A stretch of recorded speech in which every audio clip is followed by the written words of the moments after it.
Hey guys, welcome back to another video on the Inside Spurs channel. Hope you're going to have a good Saturday, good weekend, whatever it is you get up to. Make sure you stay safe and you enjoy it. We obviously played last night, which we're going to be talking about the loss to Man City, the 1-0 loss in the fourth round of the FA Cup, and kind of just trying to damper and kind of put out a few fires, because I think there's a lot of reactionary people that probably wake up this morning and think they're a bit foolish for how they acted around the loss last night. So plenty to get into. Just want to say, if you're new, subscribe. You're very much welcome to join us for the journey. And let's talk. So Spurs lost 1-0 yesterday. It was potentially one of our worst performances under Ange, and that's fine. You can't win every game. Shock. I know. If you're sitting there going, we should have won that game. Shock. We don't win every game. No team ever does. Man City don't. Real Madrid's don't. No team wins every game, because again, if you look at everyone's record, they've lost at some point over their time, right? Under a manager, right? Okay. So it wasn't great. Defensively, quite sound, I'd say. Barring a couple of mistakes by Hojbjerg towards when they scored, I thought we were defensively quite solid. Obviously, they had a goal ruled off for offside early doors. I feel like they need to bring in that automated system to say it's offside or not. It shouldn't need to be VAR drawing on line. I don't know why. Evidently, it's something that the PGMO or the Premier League or the FA, they can control that VAR. They can't control that system because they didn't make it, maybe. I don't know.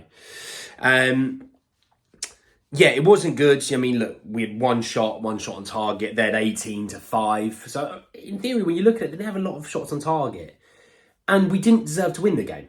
We didn't deserve to draw the game. We weren't good enough. Attacking-wise, we weren't good enough. There was next to nothing from the midfield that allowed the attacking three to do anything. A lot of them were in graveyard shifts. And it's so funny, because obviously a lot of fans have agendas against certain players that they don't like. A lot of people don't really like Timo Werner. People don't like Brennan Johnson. They don't like Richarlison. And they go, that's the worst attacking line I've ever seen in my time sporting Spurs. Well, hang on. That attacking line, last time out, scored a couple of goals, right? And if you actually watch the game, the amount of times Brennan Johnson and Timo Werner were in behind, Ali McCoy was sitting, literally shouting, just play the ball, just put it in behind. They're through. And our midfielders just refuse to ever look up and look forward to those guys making those runs. So I'm not going to slag those three off because they were in graveyard shifts. They worked hard defensively. But for them to be successful, you have to be fed.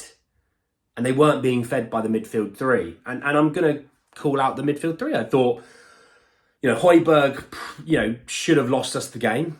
He had good moments, but I'm not going to toot a horn of a midfield that didn't ever try and link up to the attack. Defence was literally sitting there going, every time we played the ball, we seem to lose it. They then come back the other way. So, no, he wasn't good enough. Bentancur, I'll be fair, wasn't good enough. And Bentancur is one of my favourite players. But you can be honest and you can say these things, that players weren't good enough. And he wasn't good enough. I thought Kulusevski, all things considered, was probably the worst player starting on the pitch. The amount of times it was head down, run. Didn't play the ball in behind. Played it backwards. Allowed Man City to rush up and sort of pressure the back four again. I thought he should have been substituted. I don't think Johnson should have been substituted. I thought he should have been substituted because Johnson actually added value to this team.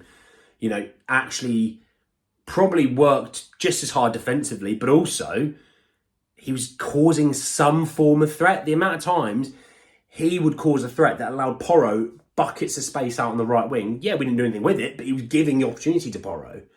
So, for me, I thought he was a bit of a passenger, Kulusevski, if I'm honest. The back four was solid. It was solid. Again, this is Cooties and Mickey's second game back from injuries. I'm not going to kill him too much. Thought Vic had a solid game, made some good saves. And I will talk about the foul now. It was a foul. That wasn't a goal for Man City. You can't jump backwards into the keeper with your elbows up, right? But in all things considered, guys, we should have lost the game anyway, regardless of that decision. So, you can be annoyed about the decision. I totally get you can be annoyed about the decision. But I wouldn't be annoyed about the decision. I'd be annoyed more about the players and their performance and their efforts, because I don't think that was good enough. And it's fine to think that something's not good enough, But if you're one of those fans on Twitter, and by the way, if it is you, I'm definitely speaking to you. If you're one of those fans on Twitter, or you're at home, you've just finished watching the game, and you're slagging off Ange, you're slagging off the way we play, you're slagging off the front line, it's calling it the worst front line we've ever had, stop watching football. Because at the end of the day, we still have players, we're still missing the midfield three that we had at the start of the season. We've missed them a while, right? You've also had two centre-halves that didn't just come back. They were solid. I thought Romero and Mickey were good. It's Timo Werner's second game. You've also got a midfield that isn't passing to the attacking three or putting in balls in behind when they were miles in. So, look, it's okay to lose a game of football. It is okay. I promise you it is. If you don't think it is, you should probably not watch football ever. I don't know. I don't know what to tell you on that one. It's okay. We're starting to get a bit fitter. We continue on. Let's go and push into Champions League football for next year. We then retool. I hate the word rebuild because we didn't even need a rebuild this season. We just need a retool, which I was right. Thank you.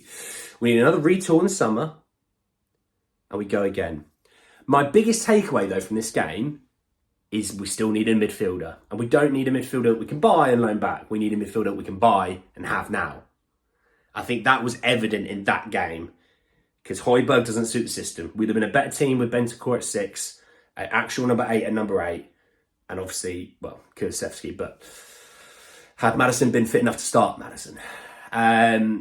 And yeah, it does show that the depth on the bench isn't there. So what you saw starting yesterday, that was about it, unfortunately. But hey, we dust ourselves down. We go again for Brentford in a few days. But anyway, guys, that's the end of the video. I hope you did enjoy it. Drop a like on the video if you did. Hit me in the comment section. Your thoughts and feelings about the game yesterday. It's okay. Breathe. Today's another day. Subscribe to the channel if you're new and hit the bell notification for more. But anyway, guys, that's the end of the video. And I'll see you all very, very soon.